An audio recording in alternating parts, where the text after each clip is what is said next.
존재숲에 있습니다. 예도는 지금부터 페미니스트 철학자 미스 이리기아레,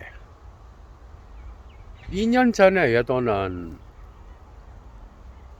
줄리아 크리스테바에 대하여 1시간 강의를 6개나 다루었죠. 그죠? 한 2년 만에 다시 페미니스트 철학자 미스 이리기아레에 대하여 첫 강의를 시작합니다. 여러분, 이리기아레는 정말 페미니스트에 관심이 있는, 페미니즘에 관심이 있는 분들은 거의 다 알고 있는 그런 철학자죠. 만만치 않은. 줄리아 크리스테바도 만만치 않지만 이리기아레 역시도 엄청 어렵게 느껴지는, 특히 철학을 안 한 분들은 손도 못 대는 책입니다.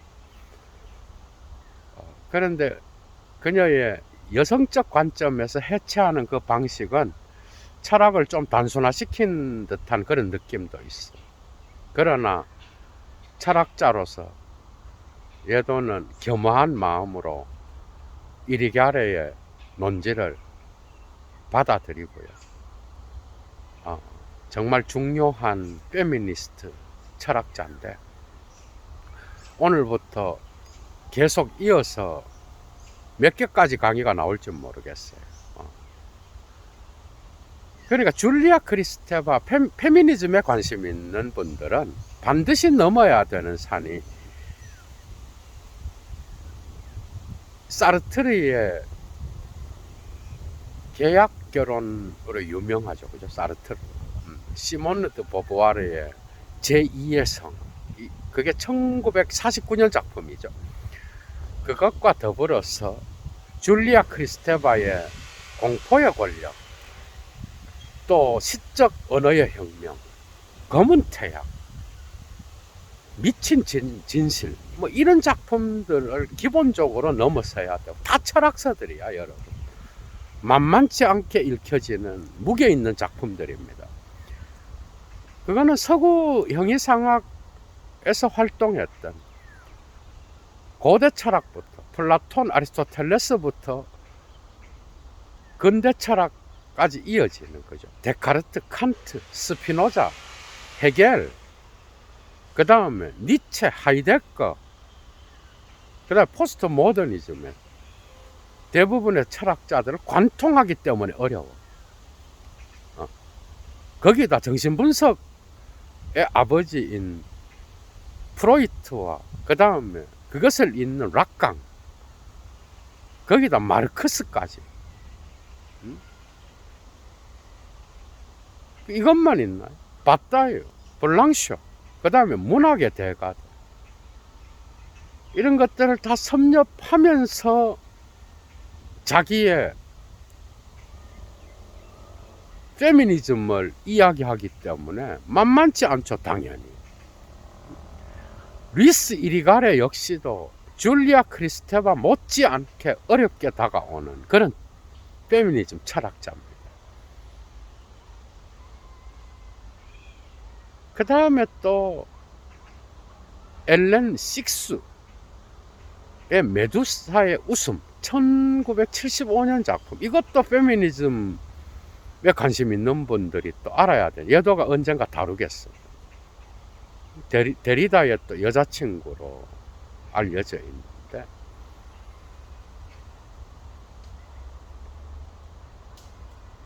오늘부터 다루기 시작하는 미스 이리기아레는 벨기에에서 태어났어요. 1930년에. 지금까지 살아 있습니다. 그러나 프랑스 파리에서 공부를 했기 때문에 프랑스 철학자에 들어가요. 50년대 말까지 루뱅 대학교에서 철학 석사까지 공부하고 60년대부터 이제 프랑스로 넘어와서 다양한 공부를 해요. 언어학, 정신병리학, 그 다음에 60년대 락강의 정신분석 세미나에 또 참석해서 락강의 제자가 되죠. 그죠? 이런 것들은 어떻게 보면 줄리아 크리스테바와 같이 가는데 철학은 또 달라.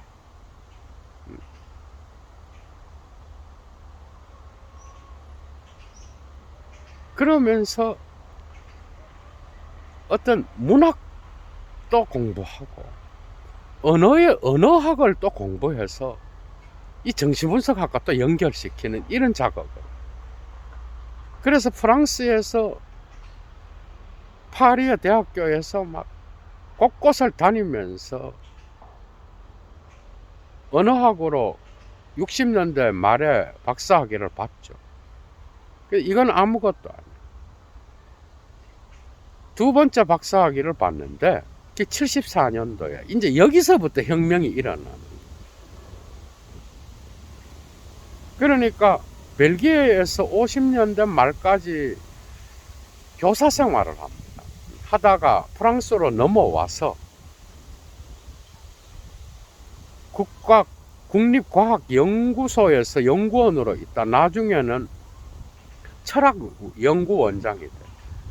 그런데 이리게아르는 아픔을 겪죠. 그죠? 가장 핵심적인 상징은 락강의 저항했어요. 이게 크리스테바는 뭔가가 애둘러서 이렇게 자기 철학으로 나가는데, 이리게아르는 대놓고 프로이트와 락강을 어떤 남성 중심적인 정신분석학자로 규정해버려요. 그 작품이 바로 74년도에 나온 박사학위 논문. 검시경.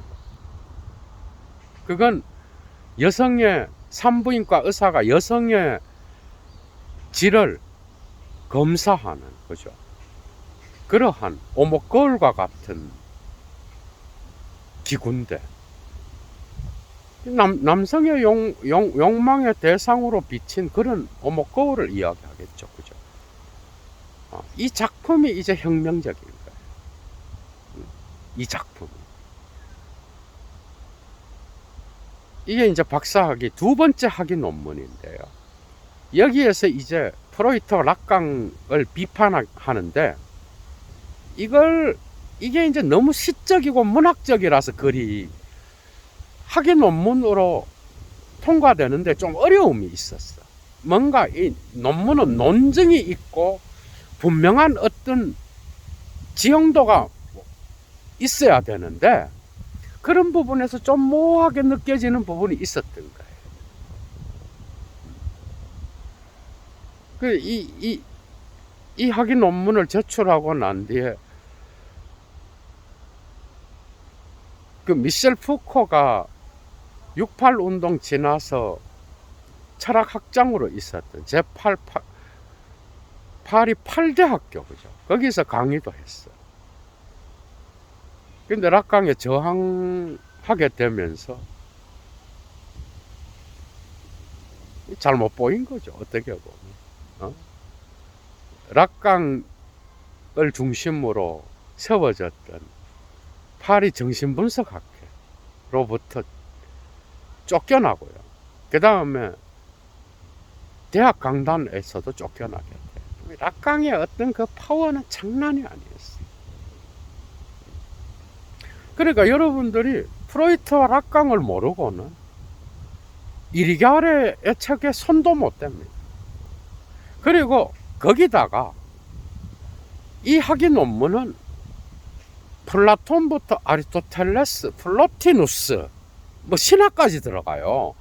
그 다음에 데카르트, 칸트, 헤겔, 니체, 하이데거, 거기다 블랑쇼, 바따이, 이 서구 형이상학을 이루었던 이런 대가들을 다 다루고, 그 다음에 데리다, 레비나스까지 알아야 돼. 그 예도가 지금까지 다루어왔던 대부분의 이런 강의들에 충실했던 자들은 큰 문제 없이 읽을 수 있을 거야. 그러니까 페미니즘을 안다는 거, 이게 이렇게 많은 공부를 해야 되는 거, 그 이유가 있어요. 그 이유가 있어. 특히 크리스테바 강의와 이리가레 강의를 할 때 예도는 먼저 이 고백을 먼저 하고 강의를 시작합니다. 얘도 남자잖아. 남자가 어떻게 페미니즘에 대한 여성 대기 한계가 있다는 거예요. 남자가 이야기하는 페미니즘은 페미니즘이 아닐 수도 있어. 인정하고 시작합니다. 그러나 그것이 책으로 출간됐고 철학의 관점에서는 이야기할 수 있어. 그죠? 그리고 여러분들한테 그런 관점에서 도움을 드릴 수 있어. 일평생 예도도 철학을 해온 자로서 이해가 되죠. 그러나 페미니즘적인 어떤 여성의 관점에서 세상을 보는 거는 한계가 있겠죠. 당연히 모든 남성 철학자들은 한계를 갖고 있겠죠. 그걸 인정하고 시작하는 거죠. 어떻게 보면 그걸 고백하지 않고는 강의를 시작할 수 없을 것 같아서 미리 이야기하는 거예요. 한계가 있다는 것을 말씀드립니다. 여성의 눈으로 세상을 보지 못합니다. 남자로서. 그러나 도움을 드릴 수는 있다. 그리고 거기에 공감하고 그 철학을 수용한다는 것. 그러나 이리가레가 서구 철학 전체의 형이상학, 서구 철학의 진리 담론을 여성의 관점에서 해체하는 방식으로 읽는 게 서구 형이상학의 전체를 이리가레가 섭렵했느냐? 그건 농이야. 그건 아니에요. 허술한 부분이 곳곳에서 나타나. 데리다를 통하여 하이데거를 보는 것도 되게 가볍게 느껴지는 부분도 있어. 그건 강의를 해나가면서 곳곳에서 이야기할 거야. 헤겔도 객관정신 안에서 국가를 다루면서 시민 안에서 남성적인 것과 여성적인 것을 다루잖아. 그런 정도의 해체를 이야기합니다.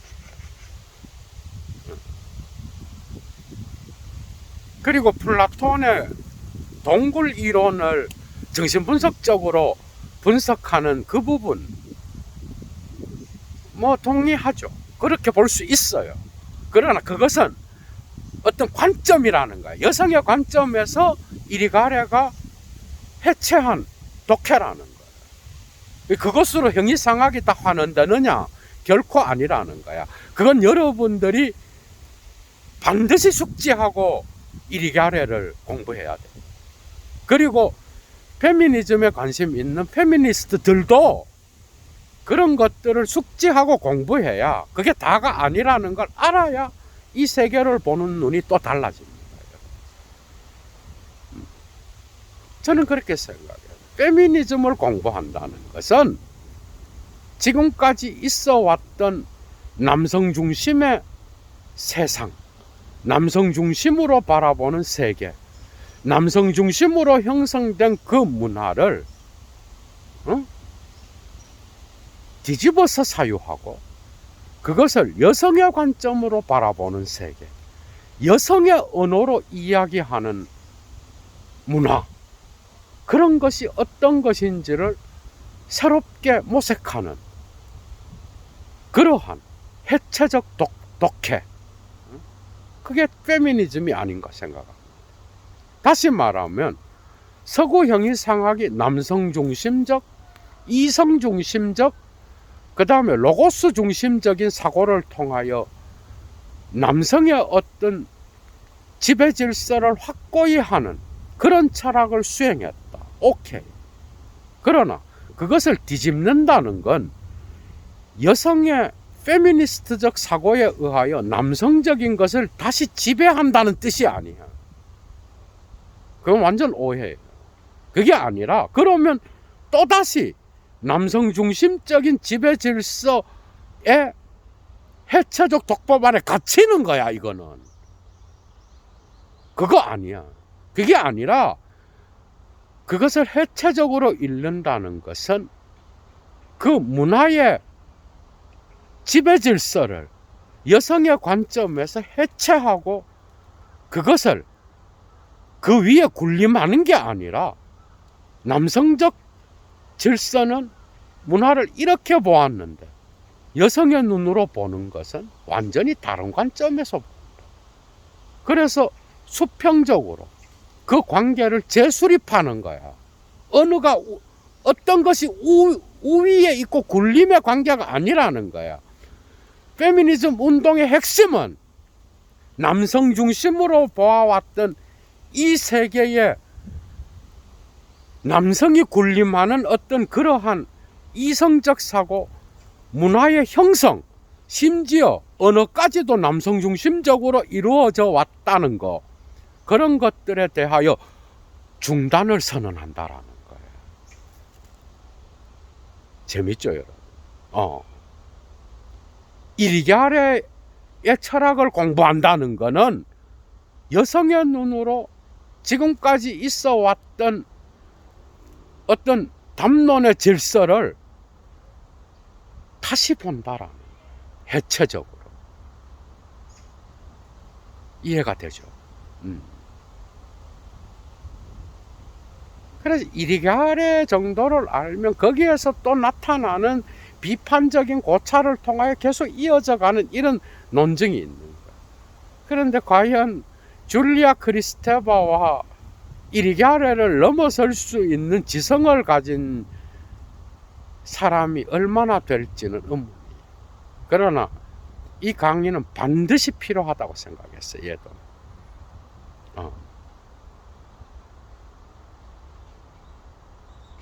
남성과 여성은 존재론적 차이를 갖고 있죠.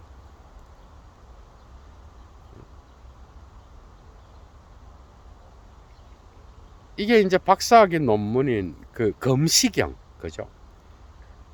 그게 소제목이 The Lot of Femme야. 그러니까 다른 여성에 관하여, 여성의 타자성에 관하여, 여성을, 타자로서의 여성을 다루는 거예요. 이게 이제 주저예요. 그녀의 뒷작품이 다 이 박사학위 논문으로 수렴된다고 해도 과언이 아니야. 그리고 두 번째 작품이 정말 중요한데 77년도에 나온 섹스 끼넌의 파정이라고 하는, 하나의 성이 아닌 바로 이성, 이런 뜻이야. 섹스 끼넌의 파정, 하나의 성, 하나가 아닌 이성. 그게 지금까지 서구 형이상학은 하나의 성으로 여성과 남성의 그 디페헝스, 차이를 하나의 성으로 은폐해 왔다라는 거야. 그걸 고발하는 거야. 이 작품도 중요해. 이 작품은 그 레비스트로스의 구조주의의 교환의 법칙과 마르크스의 어떤 자본론 안에서 나타나는 상품과 화폐의 관계, 그래서 사용가치와 교환가치를 갖고 어떤 남성들이 아니면은 자본주의 사회가 여성을 어떻게 바라보는지 이런 것까지 나가.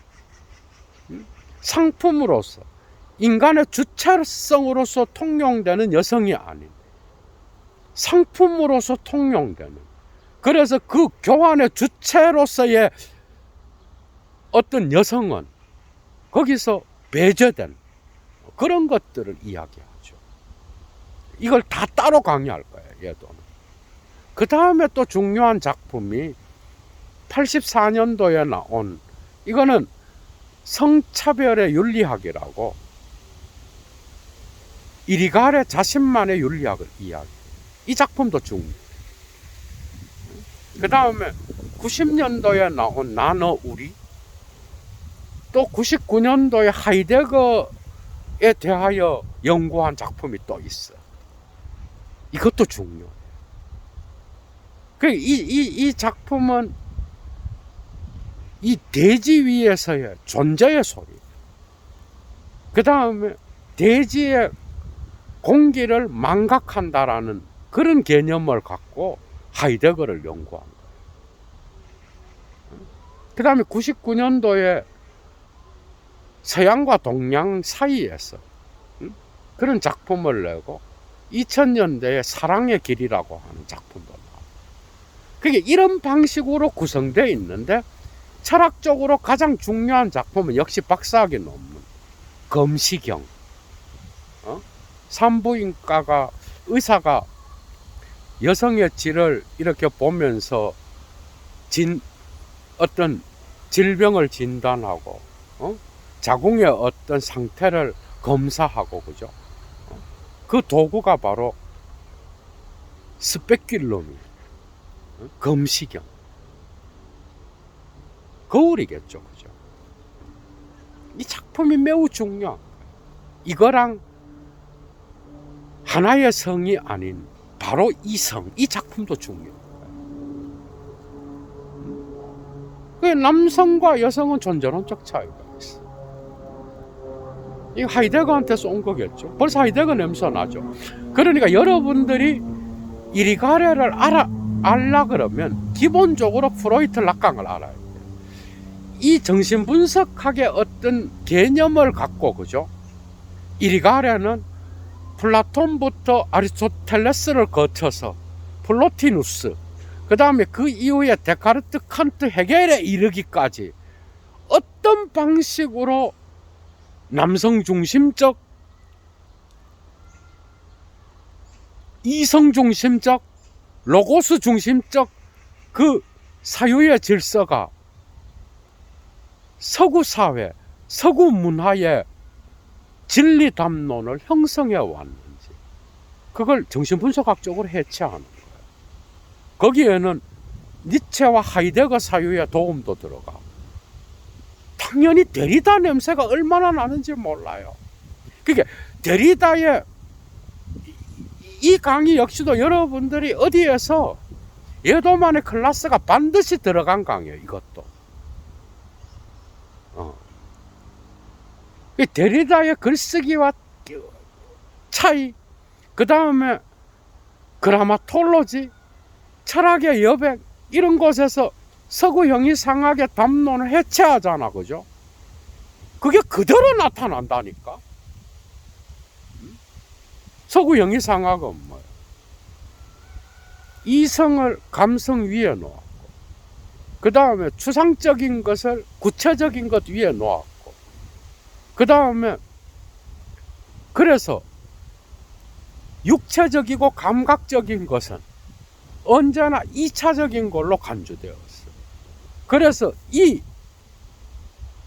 이성적이고 진리를 바라볼 수 있는 그 지성, 그리고 그것과 연결된 언어로서의 로고스, 그 다음에 이런 것들은 언제나 남성과 관계되어 있었다라는 거야. 순수 이성, 칸트의, 헤겔의 절대지의 어떤 절대 이성, 이런 것들 역시도 남성 중심적인 거야, 사고가.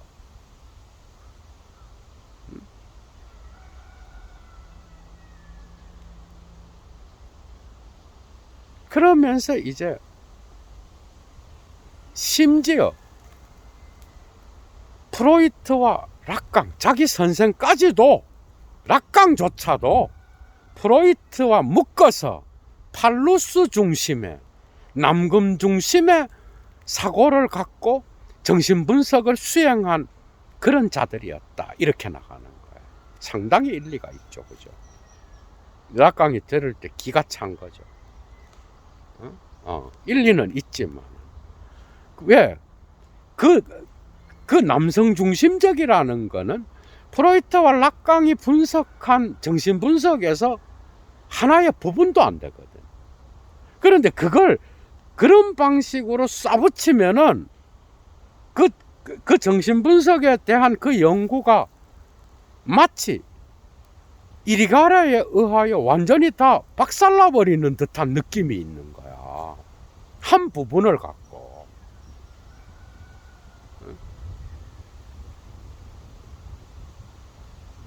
그래서 특히 페미니즘을 공부하는 사람들이 줄리아 크리스테바랑 이리가레를 읽고, 서구 형이상학은 남성 중심적, 그 다음에 로고스 중심적 이런 방식, 이성 중심적으로 구성되어 왔기 때문에 이걸 해체적 독법으로 읽는다. 이 철학이 다다. 완전 코미디죠. 이건 아니라는 거야. 이거 완전 웃기는 거야. 이거는 진짜 아니야. 그거 알고 공부하셔요.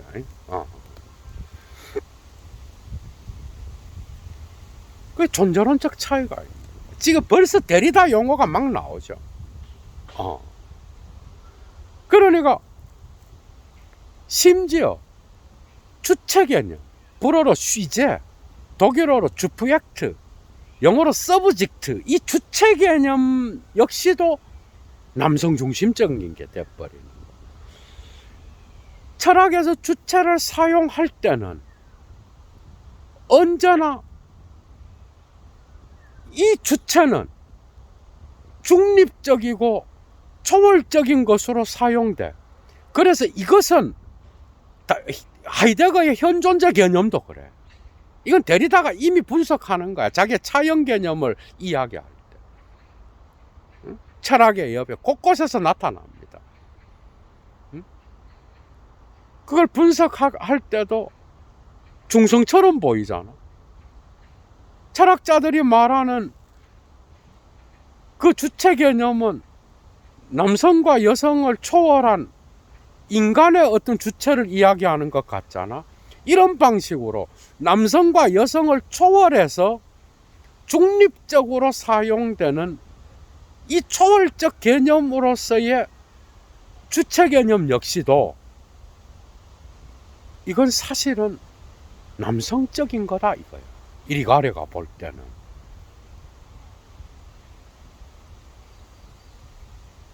그러니까 언어조차도 뭐야?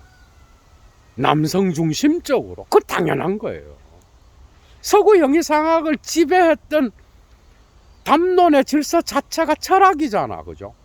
근데 이 철학은 이런 방식으로 중립적이고 중성적으로 사용할 때조차도 그것은 암묵적으로 남성적이라는 걸 전제하고 있다 이 말이야. 아주 일리가 있어요. 박수를 보냅니다. 이리가래에게.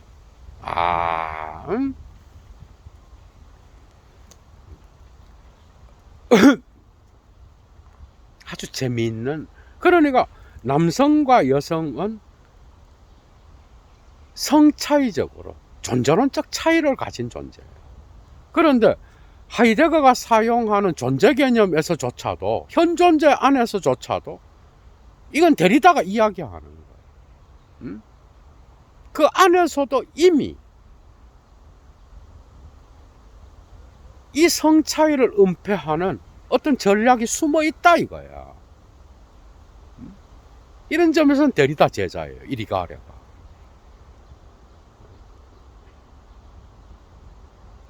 역시 락강을 알아요. 락강의 정신분석의 목표는 거죠. 어떻게 보면 정신분석자가 환자의 언어를 해독해야 된다 그러잖아. 그죠? 그런데 아주 길게 이 이리가래는 치매 환자들의 어떤 언어를 길게 분석해. 실제로 병리학적 임상에 그죠? 참여해서 그들을 보고 연구하고 그래. 그들이 주체성을 가지지 못하는 이유가 뭘까? 그것은 너무나 강력한 언어에 붙잡혀 있기 때문에 그렇다는 걸 발견해. 그렇다면 이런 것들이 남성과 여성의 관점으로 갖고 오게 되면은 서구 형이상학이 형성했던 철학과 더불어서 그것과 더불어서 발전한 언어 역시도 남성 중심적인 어떤 걸 갖고 있으며,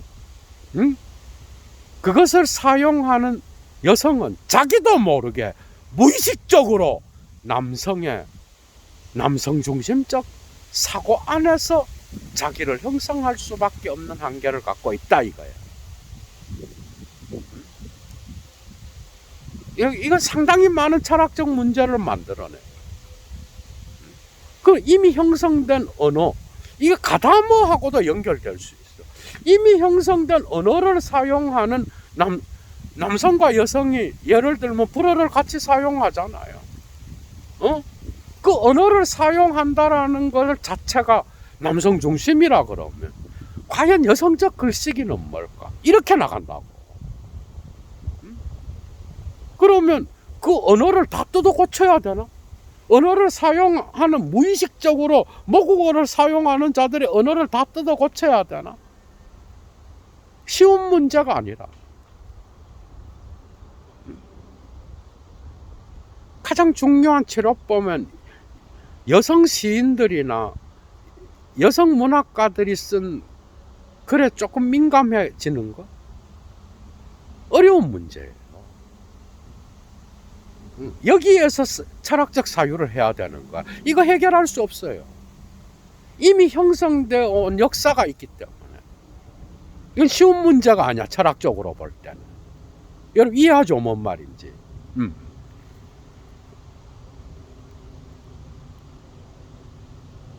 언어조차도 남성 중심적으로 병들어 있다. 그럼 정신분석은 어느 관점에서 남성 중심적이야? 당연하죠. 팔루스라는 개념, 그게 남근이잖아. 그건 남성과 여성을 초월해 있는 하나의 성을 나타내는 어떤 거야. 정신분석에서는 그걸 중심으로 남성과 여성의 성을 이야기한다고, 팔루스를 갖고. 그럼 남권 중심이죠, 당연히. 프로이트부터.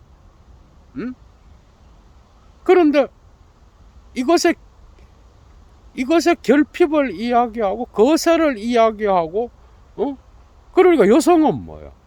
이것이 있냐 없냐에 따라서 여성은 결핍된 남성으로서 표현되고 있는 거야, 정신분석학에서. 오이디푸스는 어때? 아버지와 엄마와 아들의 관계를 이야기하잖아. 그러니까 엄마와 아들의 관계를 극복하고 난 뒤에 아버지와의 동일세를 통하여 언어를 통하여 이제 성인이 되잖아. 남성 중심적이죠, 당연히. 그러면 어머니와 여성과의 관계도 있어야 이 오이디푸스 가족 관계 안에서의 어떤 남성 편향적인 게 사라질 거 아니야. 아주 정확한 지적입니다, 이런 것들. 락강 까는 거죠, 이거는. 그것만 있어. 이래 되면은 이걸 통하여 이제 아버지의 이름 아래에서 상징계로 들어가잖아요. 그게 상상계도 문제가 있고 상징계도 문제가 있게 돼버리는 거야. 그 락강이 생각할 때는 토대가 무너지는 거야.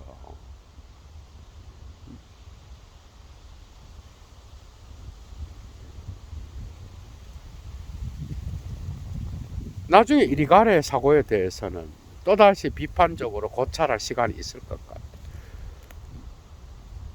맞잖아요. 그러니까 상징계의 아버지의 이름 역시도 뭐예요? 법이잖아. 남성 중심적이죠. 왜? 지금까지 사회는 남성에 의해서 지배되어 왔잖아. 그런 것들이 다 심지어 언어조차도 법조차도 모든 것들이 대타자의 명령이나 심지어 종교에서 사용되는 아버지 하나님,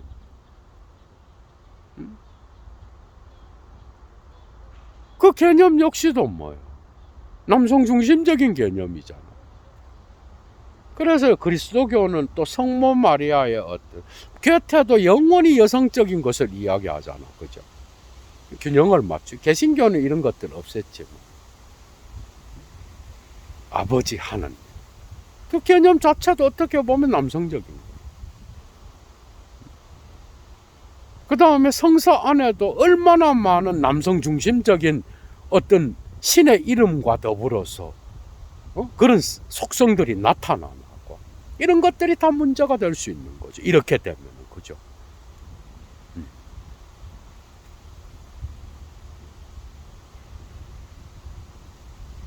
두 번째 박사학위 논문인 74년도 검시경,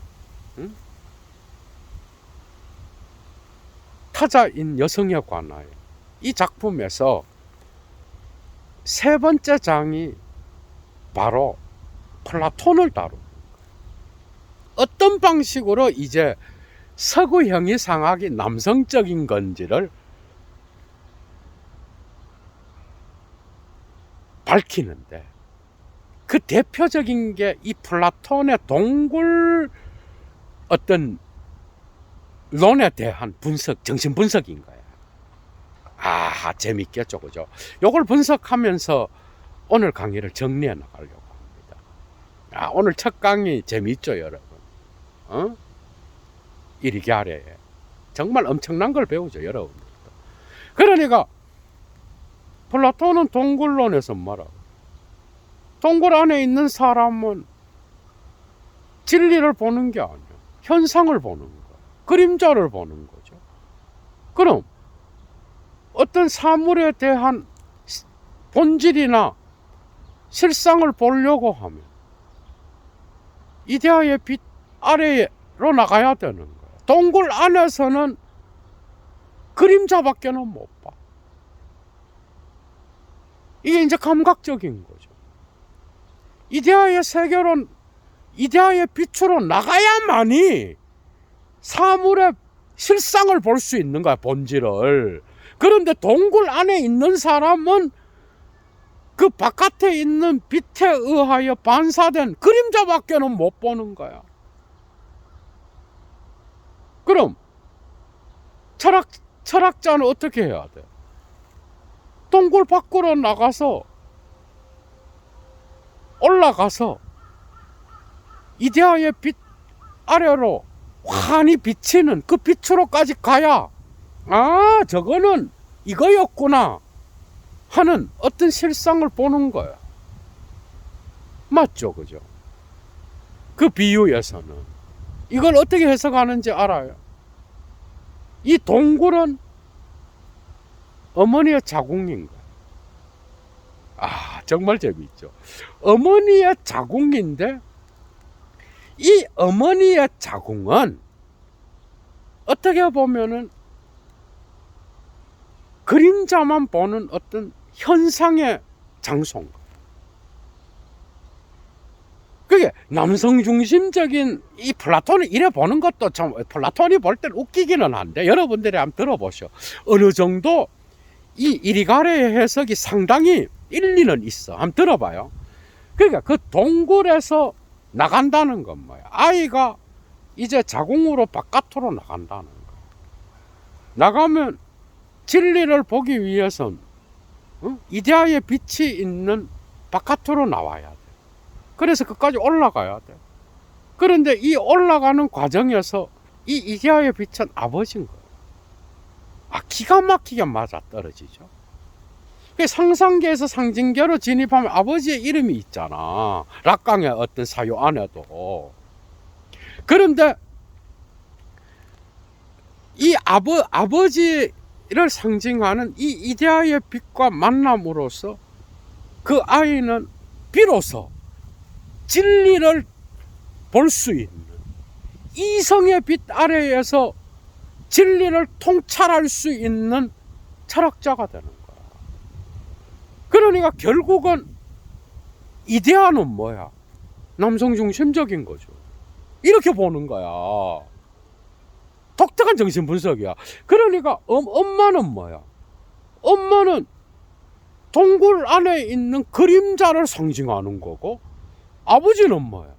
아버지는 진리의 빛을 드러내는 태양과 같은, 이데아의 빛과 같은 존재인 거야. 그러니까 남성은 언제나 서구 형이상학의 출발점부터 진리를 담보하는, 이성의 어떤 상징으로서 누스를 지배하는 상징, 지성의 상징. 여성적인 건 뭐야? 감각적인 것과 더불어서 언제나 2차적인 걸로 간주되었고, 현상적인 걸로 간주되었고, 본질은 언제나 아버지의 상징과 더불어 시작되었다 이거야. 플라톤의 그러니까 화이트헤드가 뭐라 그래? 이것도 예도는 이미 강의를 해놨어요. 이것도 되게 부분적인 해석인데, 서구 철학은 플라톤에 대한 각주라 그러잖아. 그렇다면 이리가레가 볼 땐 뭐야? 서구 철학이 플라톤으로부터 출발했다 그러면 그것은 남성 중심적인 담론에 불과하게 되어버리는 거야. 응? 여성적인 건 뭐 언제나 2차적인 거였어. 육체적인 것, 감각적인 것, 진리와는 거리가 먼, 그래서 언제나 타자로서 바깥으로 배제된 존재로서 나타났다 이거예요. 여러분 데리다 냄새 나죠? 그게 이미 하이데거가 존재와 시간에서, 그 여러분들이 이 서구 철학을 알려면 이 대가들을 섭렵하고 있어야 돼. 이 페미니즘 철학자들 이런 것들 기본적으로 알고 있어야 여러분들이 이해할 수 있는 거예요. 존재와 시간에서 존재와 존재자의 존재론적 차이를 망각한 그 서구 형이상학을 해체하잖아요. 거기로부터 데리다는 서구 형이상학 전체를 해체하는 방식을 배웠잖아요. 하이데거 제자야, 이 점에서는. 응? 근데 이거를 남성과 여성의 존재론적 차이로 해체하는 게 바로 이리가래예요. 그게 하이데거의 어떤 해체적 방법론에 기속돼 있다라고 볼 수 있는 거야, 이리가래도. 이런 철학 방식은 이해가 되죠. 정말 철학이 이래 재미있어요, 여러분. 이리가래가 막 뚫릴 겁니다. 뭔가 뚜껑이 열리죠, 여러분. 그죠? 그러니까 플라톤부터 남성적인 것은 이성적인 것, 지성적인 것, 추상적인 것, 본질을 볼 수 있는 것이었고, 여성적인 것은 육체와 더불어서 감각적인 것. 그래서 언제나 이성 중심의 형이상학으로부터는 바깥으로 밀려난 타자였다. 그래서 들로트 팜무에 타자로서의 여성. 그래서 언제나 여성은 뭐예요? 서구 철학의 담론에서도 바깥으로 밀려났다.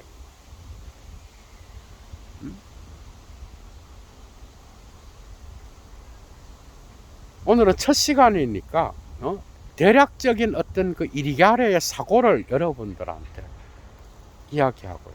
이제 다음 시간부터 계속해서 작품을 따로따로 이야기하면서 해보여 나갈 겁니다.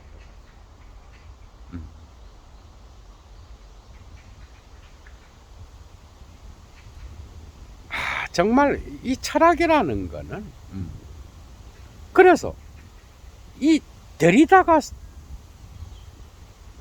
사용했던 이 서구 형이상학의 해체 방식을 독특한 방식으로, 그죠? 독특한 방식으로 하이데거의 존재자와 존재의 존재론적 차이를 읽으면서 남성과 여성의 존재론적 차이를 어떤 방식으로 서구 형이상학이 은폐해 왔는지, 진정한 성 차이의 여성의 본질적인 것을 어떤 방식으로 이 은폐로부터 드러내는지를 폭로하는 거야, 이리가레는. 그러면서 이제 데리다가 레비나스의 타자의 철학에, 타자의 철학에서 트랑성당스, 초월이 뭐야, 여러분?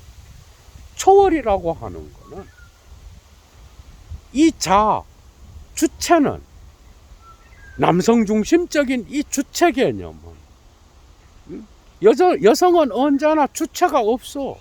남성의 주체의 관점에서 언제나 해석된 거예요. 남근의 관점에서 어떤 음경의 결여가 또 다른 남성으로서 여성을 정신분석학에서도 나타내는 것처럼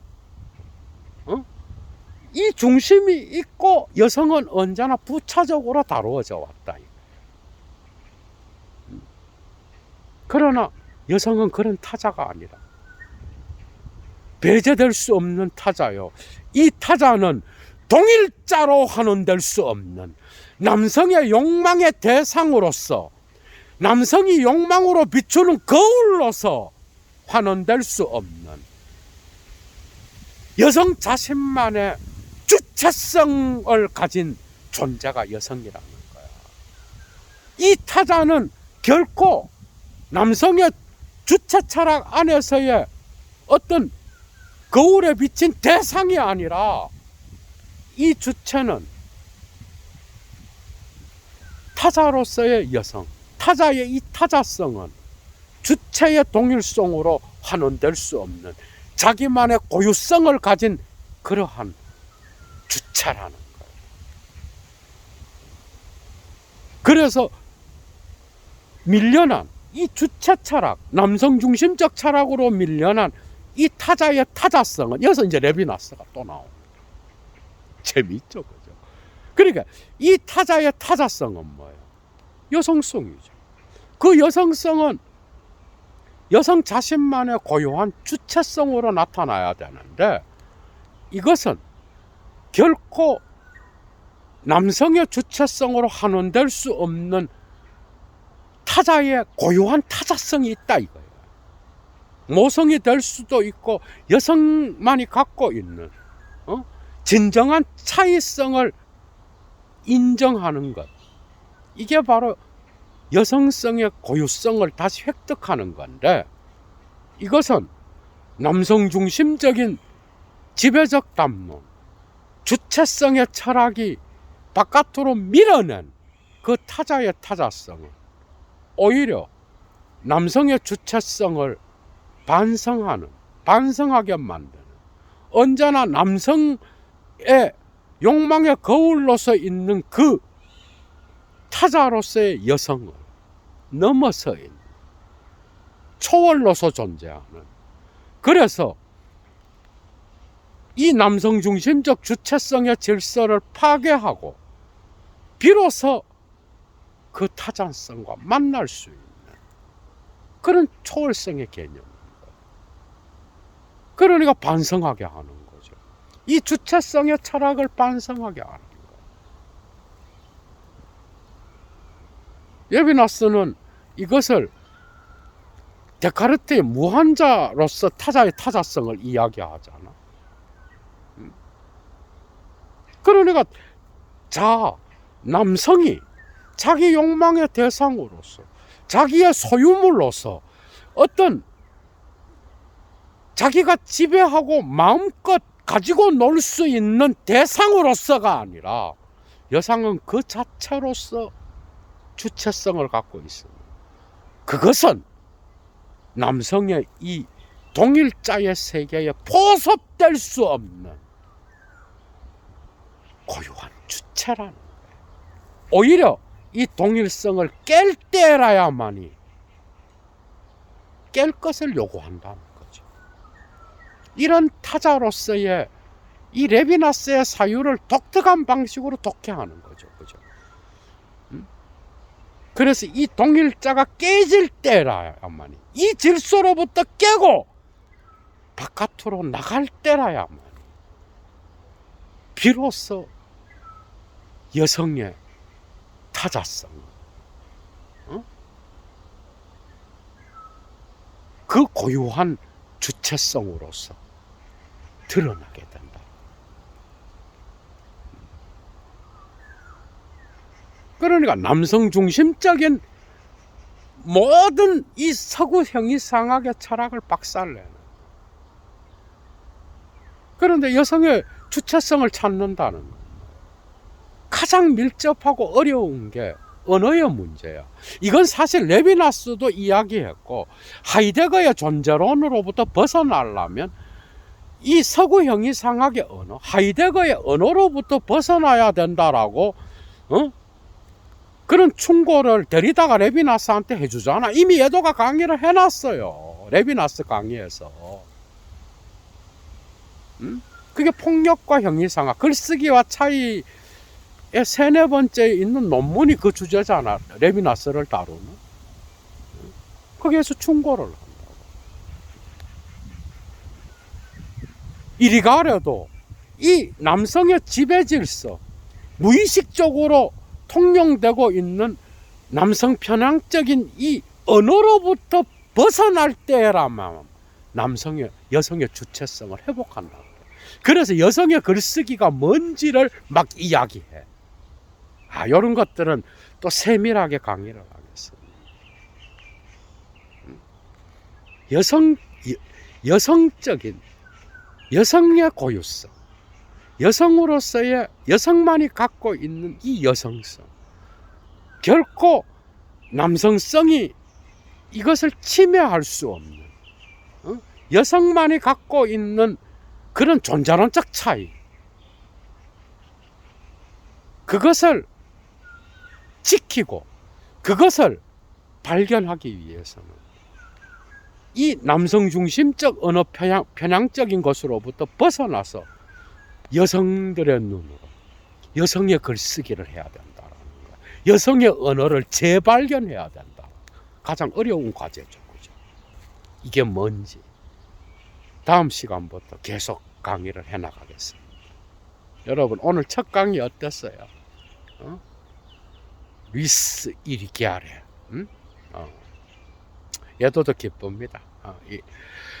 정말 좋은 저녁 보내시고요. 얘도만의 클래스를 느낄 수 있는 그런 부분이 여러 곳에서 있었다고 얘도는 봅니다. 얘도 TV를 구독하시면서 특히 페미니즘에 대한 어떤 이런 사고를 공부하고 싶으신 분들, 역시도 이 이리가레의 작품들을 읽는 분들이 많을 것 같은데 조금이라도 도움이 되었기를 바랍니다. 좋아요 잊지 마시고요. 여건이 되시는 분은 사막의 철학을 위하여 자발적 수업료를 보내주시면 감사하겠습니다. 얘도 TV. 얘도 물러갑니다. 추스!